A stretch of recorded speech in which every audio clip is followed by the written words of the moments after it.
En la única radio 94.5. Ecuador a las 7, en el debate de las políticas públicas y los problemas nacionales. Ecuador a las 7. En Ecuador a las 7, el invitado. Son las 8 de la mañana con 35 minutos. A esta hora estamos en línea directa con el doctor Diego Ordóñez, ex asambleísta del movimiento Creo, renunció al cargo y se ubicó como asesor presidencial. Ahora tiene esa calidad, él es consejero presidencial en temas políticos y vamos a conversar con él en los siguientes minutos. Doctor Ordóñez, bienvenido a Ecuador a las 7, le saluda Freddy Paredes, buenos días. Muy buenos días, muchas gracias por la invitación, un gusto compartir con ustedes y con todos quienes nos escuchan. Gracias, doctor Ordóñez. Queremos saber cuál es la posición, el punto de vista del gobierno respecto a la fallida venta del avión presidencial, algo que no ha quedado lo suficientemente esclarecido, más allá del anuncio que hizo el ministro en su momento, luego el presidente, me refiero al presidente Guillermo Lasso, y finalmente el presidente Iván Duque, que dijo: sí, hemos hablado con el gobierno ecuatoriano, necesitamos comprar aviones, hemos estado en negociaciones pero no hemos cerrado ningún acuerdo, y es más, no vamos a comprar durante mi gobierno ningún avión.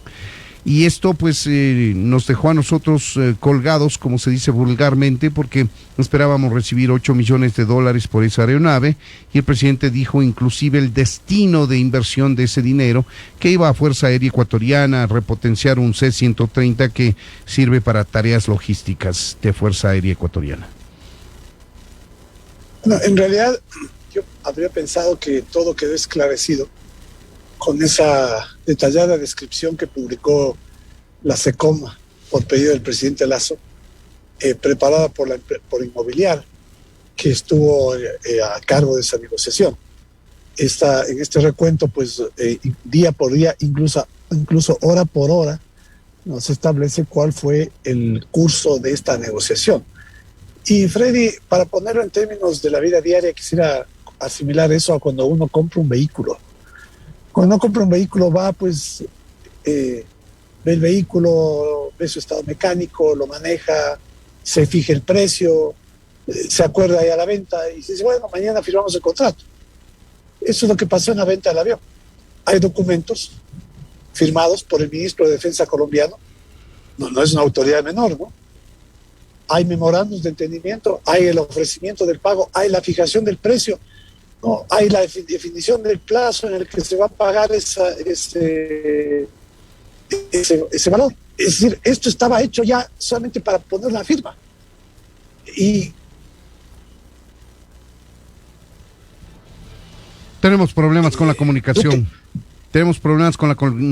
Se congeló brevemente la conexión internet. ¿Estoy otra vez en línea? Sí, estamos escuchándole ahora, sí. Perfecto. Yo decía que hay documentos, ¿no? Hay información, hay compromisos, hay acuerdos.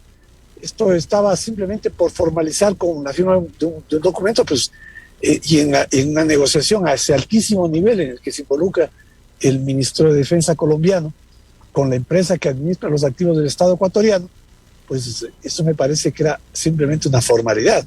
Por eso es que el presidente, pues, con la certeza de que hay una palabra comprometida, el presidente Lasso me refiero, con la certeza que hay una palabra comprometida, dice: el avión está vendido, porque se fijó el precio, había que pagar el 18 de mayo, el día de ayer. Y bueno, incluso habían 2 pilotos colombianos aquí que iban ya a hacer uso de la aeronave. Bueno, el presidente Duque decide retractarse, pues él sabrá los motivos. Entendemos y respetamos cuáles sean ellos, pero lo que no vamos, yo por lo menos, no creo que conviene dejar en entredicho la palabra del presidente Lasso, quien dijo con certeza lo que debía decir. Bueno, la contraparte no lo hizo, bueno, que tal vez, supongo, tienen sus motivos, ¿no?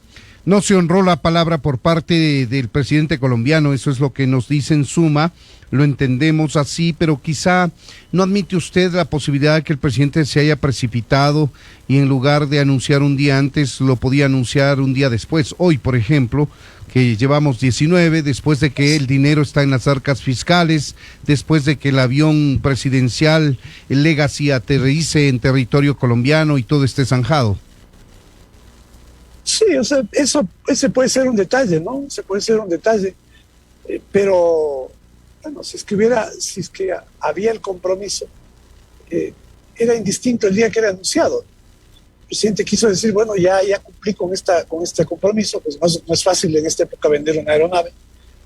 Bueno, se logró la negociación y pues el presidente estaba contento, ¿no? Dijo, qué bueno que ya se concretó y lo quiso anunciar, pero no tenía en su cabeza, de lo que yo conversaba con él, y ninguno sin duda, el hecho de que pueda suceder lo que sucedió.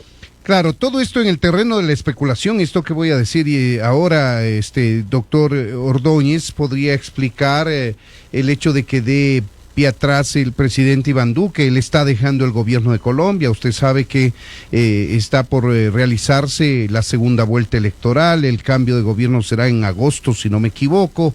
Está en la finalización de su gobierno, seguramente hubo críticas, sorpresas de que se va a comprar un avión, siempre esto entra al escrutinio público cuando uno se entera, peor cuando se entera de terceras personas y no en su propio país, y para evitar cualquier complicación de carácter electoral, el presidente Duque dijo, bueno, no voy a comprar el avión y listo.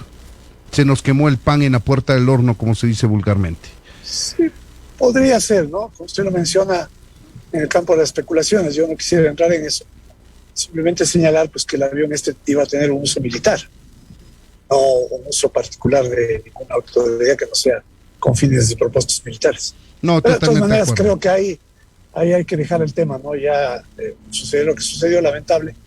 Y bueno, como lo dijo el canciller ayer, me parece, hay que dar vuelta a la página porque lo más importante es mantener pues una línea de comunicación muy fluida, muy de colaboración en todos los temas, ¿no? Comerciales, políticos, de seguridad, fundamentalmente con el gobierno colombiano. Seguro que sí, por un tema menor, muy menor, como es no honrar un acuerdo de compra-venta de una aeronave, no se pueden estropear las relaciones entre dos naciones. Eso es absolutamente de acuerdo. Permítame cambiar a otro tema, una vez que ha sido más que aclarado el tema de la fallida venta del avión presidencial, el Legacy Embraer, que estaba a la venta y que el Estado ecuatoriano quiere venderlo. Son las 8 de la mañana con 43 minutos. Conversamos con Diego Ordóñez, consejero presidencial. Doctor Ordóñez, el informe presidencial seguramente está listo, estaba puliendo el presidente de la República. ¿Podemos los ecuatorianos, a más de un recuento de lo que el gobierno considera aciertos, hitos durante este año, quizá admitir algunos descuidos? Digo, los ecuatorianos debemos esperar anuncios, sorpresas en este discurso presidencial previsto para el martes próximo. El presidente ha trabajado muy dedicadamente, digamos, ¿no?, en la elaboración de su informe. Y es un informe que no contiene, pues, apreciaciones subjetivas ni percepciones. Es un informe que se refiere a logros que se justifican por las evidencias, por las cifras, por los hechos, ¿no? Freddy, siempre hay muchas cosas pendientes. Siempre faltan cosas que hacer. Siempre quedan tareas que tienen que concluirse, ¿no? Y muchas veces eventualmente iniciarse. Eso es lo que corresponde en relación con los agudos y acumulados problemas que tiene el Ecuador, ¿no? Que pues durante las épocas en donde muchos de ellos pudieron superarse por el inmenso volumen de recursos, pues no se logró. Y el presidente va a mostrar la realidad de un Ecuador como llegó, al que llegó, y un Ecuador en el que nos encontramos en este momento. Y obviamente pues las perspectivas son muy digamos, llenas de optimismo, ¿no? Llenas de optimismo, porque Cuando ya se ha estabilizado, como se ha estabilizado el problema fiscal, el gravísimo problema fiscal que estaba atravesando el Ecuador, ¿no? Cuando ya hemos superado pues la amenaza, ya en este momento las cifras muestran que la pandemia está bajo control, Obviamente todavía se producen contagios, pero sin duda no con los impactos sanitarios ni económicos que se produjo antes del proceso de vacunación. Y hay por delante, ¿no?, grandes proyectos de inversión en la que deben coparticipar sector público y privado para invertir en sectores estratégicos de la economía, en donde el Estado ecuatoriano no tiene la capacidad financiera para invertir, y que son proyectos que están ahí de muchos años, bueno, se los va a llevar a cabo. Y en el ámbito de lo privado, ¿no?, el ministro Prado ha sido, digamos, muy pedagógico en la información respecto a estos contratos de inversión que se han suscrito. ¿Y por qué se suscriben contratos de inversión? Porque son compromisos que adquiere el sector privado y algunos beneficios que reciben del sector público. Esos compromisos significan la inversión de $5,000 millones en los próximos 3 años. Uh-huh. En este año, el compromiso de inversión de $1,000 millones. Freddy y a todos quienes nos escuchan, hagan la cuenta. Por cada $20,000 de inversión se genera un puesto de trabajo, según estudios internacionales. Hay una gran una posibilidad de crecimiento en la oferta de empleo en el sector privado, y obviamente en los proyectos que van a iniciarse, no se van a iniciar inmediatamente, pero los procesos, ¿no?, de concursos, de contratación del sector en áreas de infraestructura y obra vial, pues va a ser muy importante en términos de ir generando, ¿no?, el empleo que nos hace falta. No obstante que ya hay sectores, ¿no?, de usted el caso, las cifras lo demuestran, 30% más de ventas, de facturación, en todo el sector turístico del Ecuador comparado con el 2019, en el primer trimestre del 2019, es decir, el año prepandemia. Estamos ahora un 30% arriba, estamos un 15% de recaudación del IVA, tenemos 300,000 puestos de trabajo más. Es decir, la economía se está recuperando, y eso es el mayor logro, ¿no?, aparte de la vacunación. El presidente Lasso lo ha dicho, ¿no?, en algunos eventos, ¿no? La tarea del gobierno fue salvar vidas a través de la vacunación y salvar la economía. Y a esta altura del gobierno, primer año, se han cumplido estos 2 propósitos. Obviamente queda mucho por hacer, y le estoy describiendo los proyectos que vendrán por delante. Pero digamos que lo fundamental, ¿no?, que es instalar, esto puede sonar a un lugar común, pero sirve bastante para entender el concepto, es simplemente poner los cimientos, ¿no?, cimientos para construir. Y no se construye una sociedad estable si no hay estos 2 requisitos que ya el presidente ha logrado cumplir. Ciertamente, si queremos poner en blanco y negro un balance de este gobierno, a decir de especialistas, analistas políticos, económicos, es muy fácil reducir el tema a excelente calificación en vacunación, en tema sanitario. No se puede pedir más. Eso ha reactivado hasta el ánimo de los ecuatorianos, más allá de la economía, que era fundamental. Y el tema económico, por cierto, con una reforma tributaria que pasó por el Ministerio de la Ley, y el excelente precio del petróleo que, para felicidad nuestra y desgracia de Eurasia, es producto de esa guerra, nos ha subido el precio del petróleo. Más trabajos adecuados, el cumplimiento del acuerdo con el Fondo Monetario Internacional. Entonces, son 2 temas importantes, ciertamente, no hay cómo menoscabarlos, que ha llevado adelante este gobierno, pero en el resto ha tenido una calificación deficiente, a decir siempre de los analistas políticos y económicos. tenemos deficiencia en provisión de medicamentos, tenemos problemas de inseguridad, tenemos problemas en las cárceles, y aquellas buenas cifras en materia económica o macroeconómica no han logrado permear hacia la microeconomía de los ciudadanos. Seguimos con desempleo. Un poco este es el resumen que yo le puedo hacer de las entrevistas que en estos micrófonos se ha hecho con especialistas en materia política y económica. ¿Cuál es su criterio al respecto, doctor Ordóñez? Primero, señalemos o precisemos un detalle de su evaluación sobre el desempeño de la economía. El excelente precio del petróleo es un excelente precio del petróleo de los últimos 3 meses, no del año completo. De acuerdo. La corrección del déficit fiscal de 7.000 a 2.000 millones no incluía esa variable. Es probable que con esa variable el déficit durante este año caiga más, lo cual sigue siendo mucho más positivo. Entonces, yo introduzco esta variable porque podría generar una distorsión en las conclusiones al pensar que es el excelente precio del petróleo que ha permitido esos resultados fiscales. Y eso no es así. No es así. Eso primero, es un elemento adicional, digamos. Es una variable que entra a jugar en este último tiempo. Uno segundo. Hay que analizar con objetividad, ¿no? Y a veces me parece que hay una propensión, ¿no?, a maximizar los problemas, ¿no? Y yo he hecho algunos comentarios que eventualmente no han sido mal comprendidos, ¿no?, en el sentido de que no se puede, pues, presentar la imagen de una escuela o de 2 escuelas y a partir de esos casos generalizar que todo el sistema educativo no está en condiciones de recibir a los estudiantes a la vuelta a las clases presenciales. Lo mismo sucede en caso de las medicinas. Hay problemas en ciertas medicinas. No es que no hay medicinas de todo. Para todos los usuarios del sistema de salud pública. Hay problemas en la provisión de ciertas medicinas. En el tema de inseguridad, lo propio, el tema de las cárceles, igual.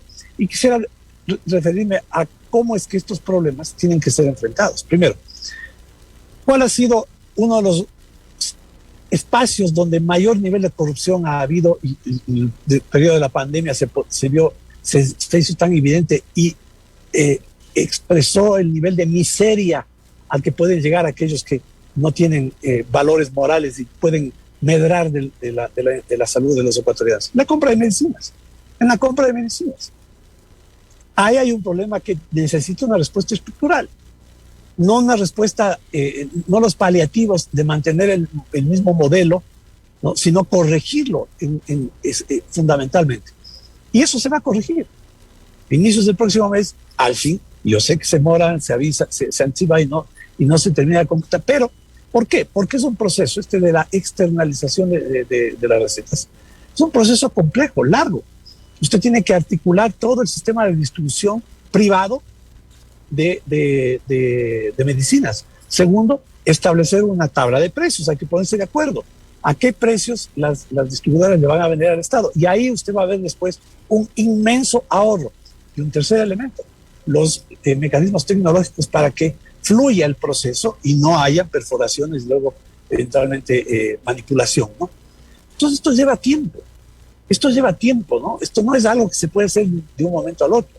Yo entiendo las urgencias, pero corregir estos problemas, estos atávicos problemas de la administración pública y la administración de salud lleva tiempo. Esto en cuanto a medicinas. En cuanto a seguridad, todos vamos a coincidir, mi estimado Freddy, usted está muchísimo tiempo en la cobertura de medios y de los hechos políticos del país, que durante los 10 años del gobierno de Correa no hubo pues ninguno de estos eventos de alto nivel de violencia delincuencial. En ese tiempo, pues, se fue permitiendo que el Ecuador se convierta en un sitio de acopio, de distribución de droga, de narcóticos. Se desarticularon todos los mecanismos de cooperación internacional para la lucha contra el narcotráfico, se perdieron las alianzas internacionales en ese propósito, no se dotó de los recursos tecnológicos, informáticos, de armamento a la Policía Nacional, no se incorporó a la Fuerza Armada en este proyecto, en este propósito. Entonces, esta penetración de estos últimos años, esta consolidación de las pandillas, ya no son pandillas, de los cárteles, como se dice el ministro Carrillo, organizados alrededor del narcotráfico y delitos asociados, es algo que no se puede pues cambiar de la noche a la mañana, y por eso los niveles de violencia. Fíjese lo que acaba de suceder en Esmeraldas. En Esmeraldas, coches bomba, ¿no? ¿Y a qué se debe eso? ¿A qué se debe eso?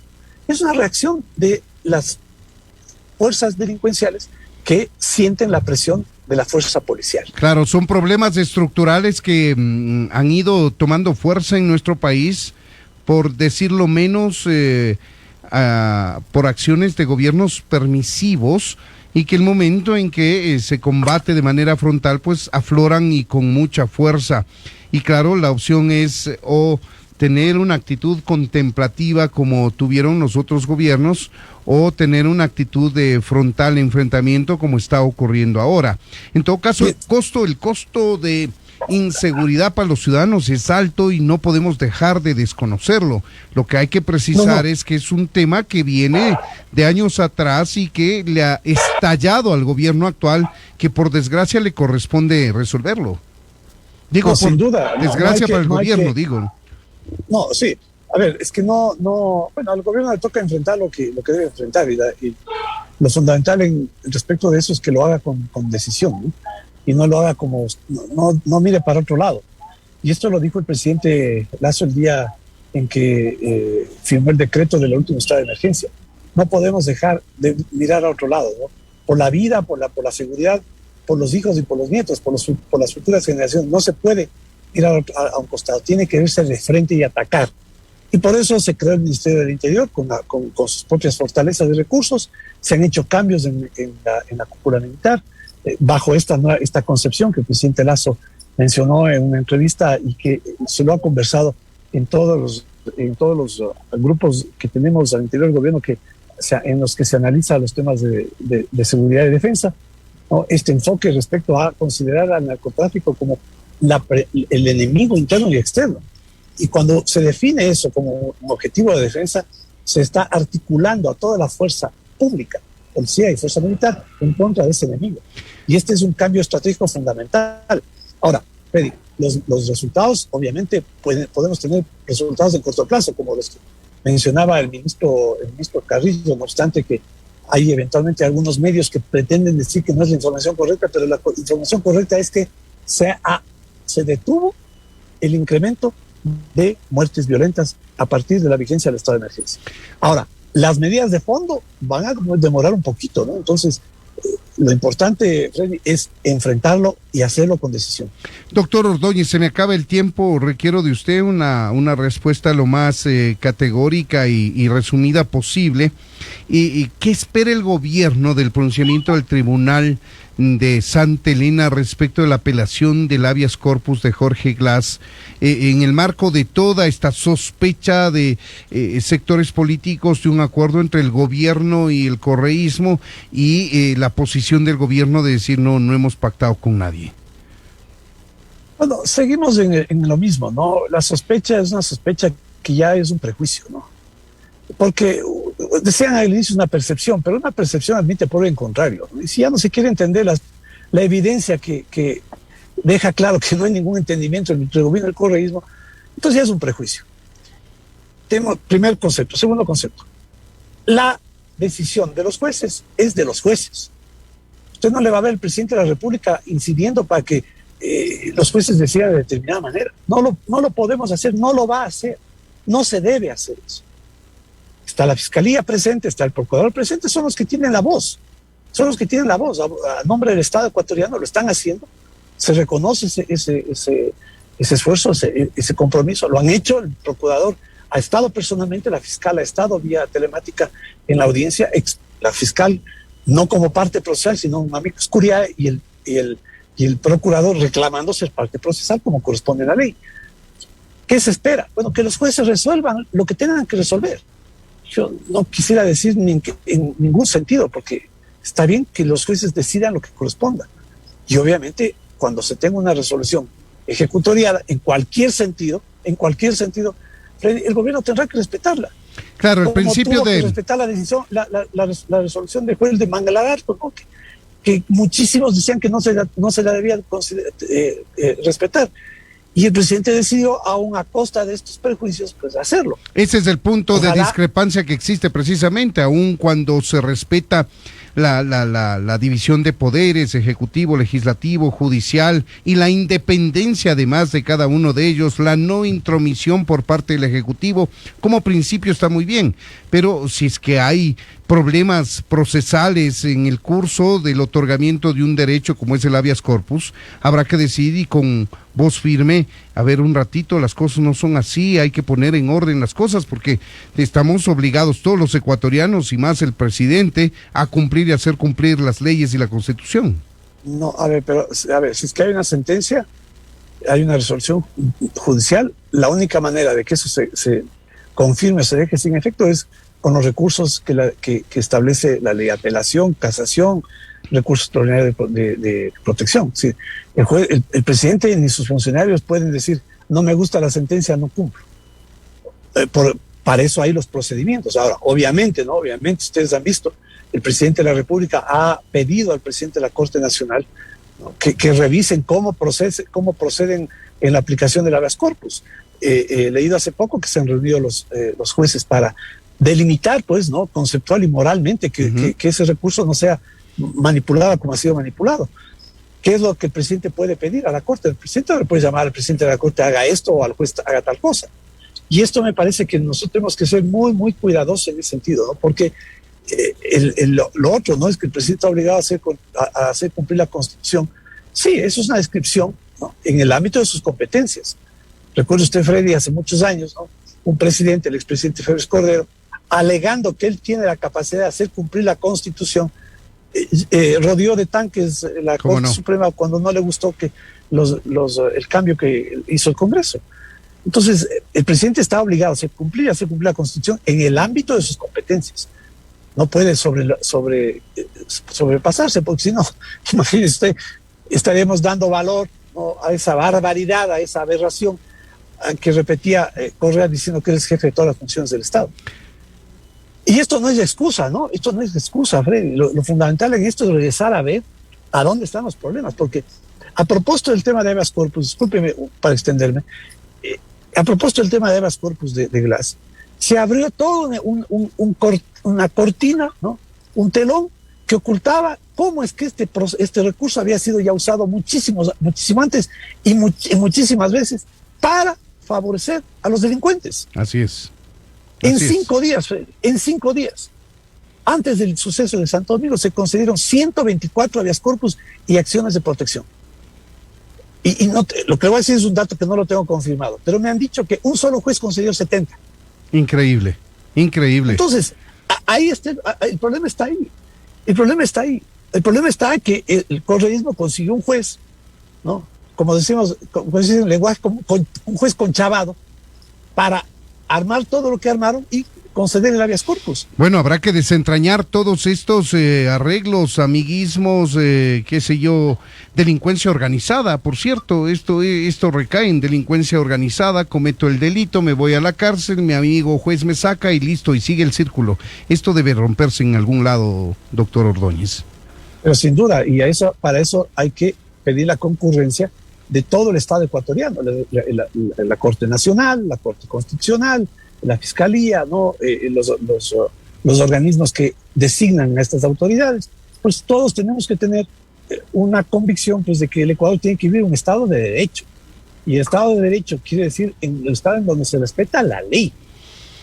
¿Y quiénes aplican la ley? ¿Quiénes aplican e interpretar? Los jueces. Y si no tenemos esa estructura en este propósito, pues tenemos una debilidad en lo que llamamos Estado de Derecho. Ahí tienen ustedes, amigos oyentes, es la posición del gobierno en la voz del doctor Diego Ordóñez, consejero presidencial, dándonos su punto de vista sobre temas de coyuntura, por supuesto, en relación a la política y al futuro informe a la nación que tendrá que hacer el presidente Guillermo Lasso el próximo martes 24 de mayo. Doctor Diego Ordóñez, consejero presidencial, muchas gracias por habernos atendido.